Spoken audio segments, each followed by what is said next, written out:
पूज्याय राघवेन्द्राय सत्यधर्मरताय च। ನಮಸ್ಕಾರ, ಪರಿಮಳ ಮೀಡಿಯಾ ಯೂಟ್ಯೂಬ್ ಚಾನೆಲ್ಗೆ ಸ್ವಾಗತ. ನಾವು ಹಿಂದಿನ ಸಂಚಿಕೆಯಲ್ಲಿ ತಿಮ್ಮಣ್ಣ ತಂದೆ ತಾಯಿಯರಿದ್ದ ಬಿಡದಿಯನ್ನು ಖಾಲಿ ಮಾಡಿ ಮಠಕ್ಕೆ ಹೋದ ವಿಚಾರವನ್ನು ತಿಳಿದುಕೊಂಡಿದ್ದೆವು.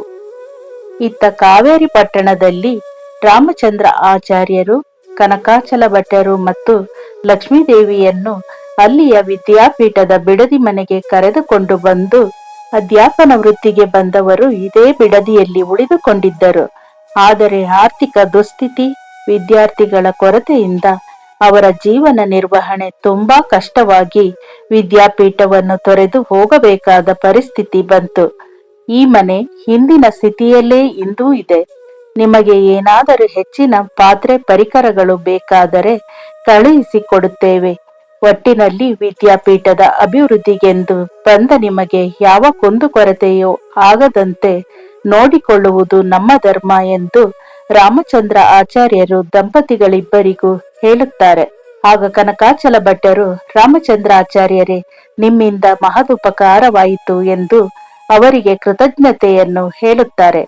ಆಗ ರಾಮಚಂದ್ರ ಆಚಾರ್ಯರು, ಇಲ್ಲಿ ಉಪಕಾರದ ಪ್ರಶ್ನೆಯೇ ಇಲ್ಲ, ಇದು ನಮ್ಮ ಸ್ವಂತ ಆಸ್ತಿಯಲ್ಲ, ವಿದ್ಯಾಪೀಠದ ಸ್ವತ್ತು, ನಾನಿನ್ನು ಬರುತ್ತೇನೆ ಎಂದು ಅವರಿಗೆ ಹೇಳಿ ಅಲ್ಲಿಂದ ಹೊರಡುತ್ತಾರೆ. ರಾಮಚಂದ್ರ ಆಚಾರ್ಯರು ನಿರ್ಗಮಿಸಿದ ನಂತರ ಕನಕಾಚಲ ಭಟ್ಟರು ಮತ್ತು ಲಕ್ಷ್ಮೀದೇವಿ ಮನೆಯನ್ನೆಲ್ಲ ಪರಿಶೀಲಿಸುತ್ತಾರೆ. ಕನಕಾಚಲ ಭಟ್ಟರಿಗೆ ಮನೆಯನ್ನು ನೋಡಿ ಸಂತೋಷವಾಗುತ್ತದೆ. ಲಕ್ಷ್ಮಿ, ಸದ್ಯಕ್ಕೆ ಇದೇ ನಮ್ಮ ಅರಮನೆ ಎಂದು ಹೇಳುತ್ತಾರೆ. ಆದರೆ ಲಕ್ಷ್ಮೀದೇವಿಗೆ ತಿಮ್ಮಣ್ಣನನ್ನು ಕುಂಭಕೋಣದಲ್ಲಿ ಬಿಟ್ಟು ಬಂದು ತಾವು ಇಲ್ಲಿ ಜೀವನ ನಡೆಸಬೇಕಲ್ಲ ಎಂಬ ಕೊರಗು ಕಾಡುತ್ತಿರುತ್ತದೆ. ಇತ್ತ ತಂಜಾವೂರು ಮಹಾಸಂಸ್ಥಾನದಲ್ಲಿ ರಾಜ ಚವಪ್ಪ ನಾಯಕರು ಮತ್ತು ಯುವರಾಜರು, ಮಂತ್ರಿಗಳು ಎಲ್ಲರೂ ಸಭೆ ಸೇರಿರುತ್ತಾರೆ. ಆ ಸಭೆಯಲ್ಲಿ ಆಸ್ಥಾನ ನರ್ತಕಿಯರಿಂದ ನೃತ್ಯ ಸೇವೆಯು ನಡೆಯುತ್ತಿರುತ್ತದೆ.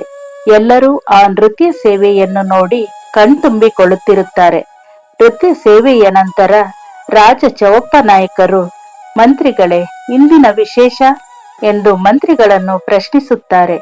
ಆಗ ಮಂತ್ರಿಗಳು ಎದ್ದು ನಿಂತು, ಉತ್ತರಾದಿ ಸಂಗೀತಗಾರರಿಂದ ತೊಂದರೆಯೊಂದು ಎದುರಾಗಿದೆ ಪ್ರಭು ಎಂದು ಹೇಳುತ್ತಾರೆ. ಈ ತಂಜಾವೂರು ಸಂಸ್ಥಾನ ಸಂಗೀತಗಾರರ ತವರೂರು, ನಮಗೆ ತೊಂದರೆಯೇ ಎಂದು ಮಂತ್ರಿಗಳನ್ನು ಪ್ರಶ್ನಿಸುತ್ತಾರೆ. ಹೌದು ಪ್ರಭು, ಅವರು ಉತ್ತರದಿಂದ ದಕ್ಷಿಣದವರೆಗೆ ಹಲವಾರು ಸಂಗೀತಗಾರರನ್ನು ಸೋಲಿಸಿ ಜಯಪತ್ರವನ್ನು ತಂದಿದ್ದಾರೆ ಎಂದು ಉತ್ತರಾದಿ ವಿದ್ವಾಂಸರ ಬಗ್ಗೆ ಮಂತ್ರಿಗಳು ಹೇಳುತ್ತಾರೆ. ಸಂತೋಷ, ವಿದ್ವಾಂಸರನ್ನು ಈಗಲೇ ಅರಮನೆಗೆ ಕರೆಸಿ ಅವರು ರಾಜಾಶ್ರಯವನ್ನು ಒಪ್ಪಿಕೊಳ್ಳುವುದೇ ಆದರೆ ಅವರಿಗೆ ಎಲ್ಲಾ ವ್ಯವಸ್ಥೆಯು ಅರಮನೆಯಿಂದಲೇ ಆಗತಕ್ಕದ್ದು. ನಮಗೂ ಉತ್ತರಾದಿ ಸಂಗೀತದ ರಸ ಉಣಿಸಲಿ ಎಂದು ಚವಪ್ಪ ನಾಯಕರು ಹೇಳುತ್ತಾರೆ.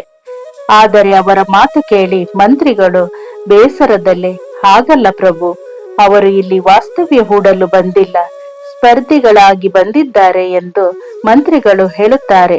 ಆಗ ಚವಪ್ಪ ನಾಯಕರು, ಮಂತ್ರಿಗಳೇ, ನಮ್ಮಲ್ಲಿ ಉತ್ತರಾದಿ ಸಂಗೀತಗಾರರು ಇಲ್ಲವೆಂದು ನಿಮ್ಮ ಅಭಿಪ್ರಾಯವೇ? ಅದಕ್ಕೇಕೆ ಚಿಂತೆ?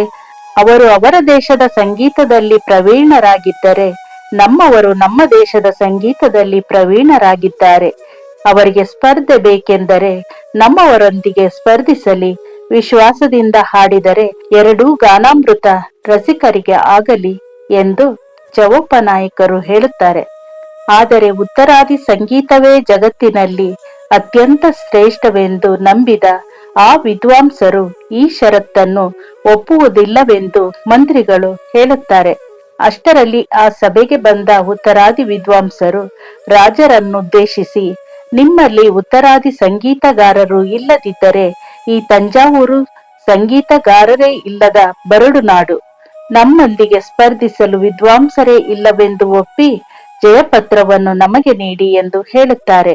ಅವರ ಮಾತಿಗೆ ಕೋಪಗೊಂಡ ಯುವರಾಜರು, ವಿದ್ವಾಂಸರೇ, ತಾವು ಮಹಾರಾಜ ಚವಪ್ಪ ನಾಯಕರ ಮುಂದೆ ನಿಂತಿದ್ದೀರಿ ಎಂಬುದು ಎಚ್ಚರವಿರಲಿ ಎಂದು ಎಚ್ಚರಿಕೆಯನ್ನು ನೀಡುತ್ತಾರೆ.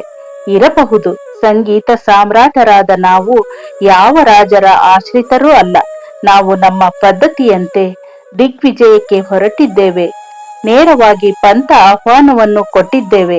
ಸೋತರೆ ಇಲ್ಲಿಯವರೆಗೂ ನಾವು ಗೆದ್ದಂತ ಪಾರಿತೋಷಕ ಜಯಪತ್ರಗಳನ್ನು ನಿಮ್ಮ ಪಾದದ ಅಡಿಯಲ್ಲಿ ಇಟ್ಟು ಹಿಂದಿರುಗಿ ನೋಡದಂತೆ ಹೊರಟು ಹೋಗುತ್ತೇವೆ. ಒಂದು ವೇಳೆ ನಾವು ಗೆದ್ದರೆ ಜಯಪತ್ರವನ್ನು ನೀಡಿ ಅಷ್ಟಕ್ಕೆ ಸಿಟ್ಟೇಕೆ ಎಂದು ಆ ವಿದ್ವಾಂಸರು ಗರ್ವದಿಂದಲೇ ಹೇಳುತ್ತಾರೆ. ಇದೇ ರೀತಿ ಚರ್ಚೆ ಮುಂದುವರೆದು ಆ ಉತ್ತರಾದಿ ವಿದ್ವಾಂಸರು ತಾವು ಉತ್ತರಾದಿ ಸಂಗೀತಗಾರರಲ್ಲೇ ಸ್ಪರ್ಧಿಸುತ್ತೇವೆ ಎಂದು ಹೇಳಿ ಪಂಥ ಆಹ್ವಾನವನ್ನು ನೀಡಿ ಅಲ್ಲಿಂದ ನಿರ್ಗಮಿಸುತ್ತಾರೆ. ಅವರು ಹೋದ ನಂತರ ನಮ್ಮಲ್ಲಿ ಎಲ್ಲಾ ದಕ್ಷಿಣಾದಿ ಸಂಗೀತಗಾರರೇ ಇರುವುದು. ಇವರೊಂದಿಗೆ ಉತ್ತರಾದಿ ಸಂಗೀತದಲ್ಲಿ ಸ್ಪರ್ಧಿಸುವ ಉತ್ತರಾದಿ ಸಂಗೀತಗಾರರನ್ನು ಹುಡುಕುವುದಾದರೂ ಎಲ್ಲಿ ಎಂದು ಚೌಪನಾಯಕರು ಮತ್ತು ಯುವರಾಜರು ಯೋಚನೆಯಲ್ಲಿ ಮುಳುಗುತ್ತಾರೆ. ಕಾವೇರಿ ಪಟ್ಟಣದಲ್ಲಿರುವ ಲಕ್ಷ್ಮೀದೇವಿಗೆ ಕ್ಷಣ ಕ್ಷಣಕ್ಕೂ ಮಗ ತಿಮ್ಮಣ್ಣನ ನೆನಪೇ ಕಾಡುತ್ತಿರುತ್ತದೆ. ಅಂದು ರಾಮಚಂದ್ರ ಆಚಾರ್ಯರ ಮನೆಗೆ ಕುಂಭಕೋಣದಿಂದ ಯಾರೋ ಅತಿಥಿಗಳು ಬಂದಿದ್ದಾರೆ ಎಂಬ ವಿಷಯವನ್ನು ತಿಳಿದು ಅವರಿಂದ ತಿಮ್ಮಣ್ಣನ ಬಗ್ಗೆ ಏನಾದರೂ ವಿಷಯ ತಿಳಿಯಬಹುದೇನೋ ಎಂದು ಲಕ್ಷ್ಮೀದೇವಿ ರಾಮಚಂದ್ರ ಆಚಾರ್ಯರ ಮನೆಗೆ ಬರುತ್ತಾಳೆ. ಆದರೆ ಅವರಿಂದಲೂ ಲಕ್ಷ್ಮೀದೇವಿಗೆ ತಿಮ್ಮಣ್ಣನ ಬಗ್ಗೆ ಯಾವ ವಿಚಾರವೂ ತಿಳಿಯುವುದಿಲ್ಲ. ಬೇಸರದಲ್ಲಿ ಅಲ್ಲಿಂದ ಲಕ್ಷ್ಮೀದೇವಿ ಮನೆಗೆ ಹಿಂದಿರುಗುತ್ತಾಳೆ. ಲಕ್ಷ್ಮೀದೇವಿ ಮನೆಗೆ ಬರುವಷ್ಟರಲ್ಲಿ ಕತ್ತಲಾಗಿರುತ್ತದೆ. ಆಗಲೇ ಕನಕಾಚಲ ಭಟ್ಟರು ವಿದ್ಯಾಪೀಠದಿಂದ ಮನೆಗೆ ಬಂದು ಹೆಂಡತಿಗಾಗಿ ಕಾಯುತ್ತಿರುತ್ತಾರೆ. ಲಕ್ಷ್ಮೀದೇವಿ ಬೇಸರದಿಂದ ಮನೆಗೆ ಬಂದಿರುವುದನ್ನು ನೋಡಿ, ರಾಮಚಂದ್ರ ಆಚಾರ್ಯರ ಮನೆಗೆ ಹೋಗಿದ್ದೀಯಾ? ಮಗನ ಬಗ್ಗೆ ಚಿಂತೆ, ಅವನ ಯೋಗಕ್ಷೇಮ ತಿಳಿದುಕೊಳ್ಳುವ ಹಂಬಲ ಅಲ್ಲವೇ ಎಂದು ಕೇಳುತ್ತಾರೆ. ಲಕ್ಷ್ಮೀದೇವಿ ಪತಿಯ ಮಾತಿಗೆ ಏನೂ ಉತ್ತರಿಸದೆ ಸುಮ್ಮನೆ ತಲೆ ತಗ್ಗಿಸಿ ನಿಂತಿರುತ್ತಾಳೆ. ಆಗ ಕನಕಾಚಲ ಭಟ್ಟರು, ಲಕ್ಷ್ಮಿ, ನಾವೀಗ ಕಾವೇರಿ ಪಟ್ಟಣದ ವಿದ್ಯಾಪೀಠದ ಅಭಿವೃದ್ಧಿಯ ಬಗ್ಗೆ ತಲೆ ಕೆಡಿಸಿಕೊಳ್ಳಬೇಕೇ ಹೊರತು ಕುಂಭಕೋಣದಲ್ಲಿ ಬಿಟ್ಟು ಬಂದ ಮಗ ತಿಮ್ಮಣ್ಣನ ಬಗ್ಗೆ ಅಲ್ಲ. ಅಲ್ಲಿ ಸುರೇಂದ್ರ ಗುರುಗಳು, ವಿಜಯೇಂದ್ರ ಗುರುಗಳು, ತಂದೆ ತಾಯಿ, ಬಂಧು ಬಳಗ ಎಲ್ಲ ಆಗಿ ತಿಮ್ಮಣ್ಣನನ್ನು ಪೋಷಿಸುತ್ತಿದ್ದಾರೆ. ಶ್ರೀಮಠ ನಮಗೆ ವಹಿಸಿರುವ ಜವಾಬ್ದಾರಿಯ ಬಗ್ಗೆ ಗಮನ ಹರಿಸಬೇಕು. ನಿಜ, ಮಗ ಕಣ್ಣೆದುರಿಗೆ ಇರಬೇಕು, ನಮ್ಮೊಂದಿಗೆ ಉಂಡುಟ್ಟು ಆಡಬೇಕೆಂದು ಹೆತ್ತ ಕರುಳು ಹಂಬಲಿಸುವುದು ಸಹಜ. ಇದೆಲ್ಲ ಎಷ್ಟು ದಿನ? ವಿದ್ಯಾಪೀಠ ಒಂದು ಹಂತಕ್ಕೆ ಬಂದ ಮೇಲೆ ನಾವು ಮತ್ತೆ ಕುಂಭಕೋಣಕ್ಕೆ ಹಿಂದಿರುಗಬಹುದು ಎಂದು ಕನಕಾಚಲ ಭಟ್ಟರು ಹೆಂಡತಿಗೆ ಸಮಾಧಾನದ ಮಾತುಗಳನ್ನು ಹೇಳುತ್ತಾರೆ.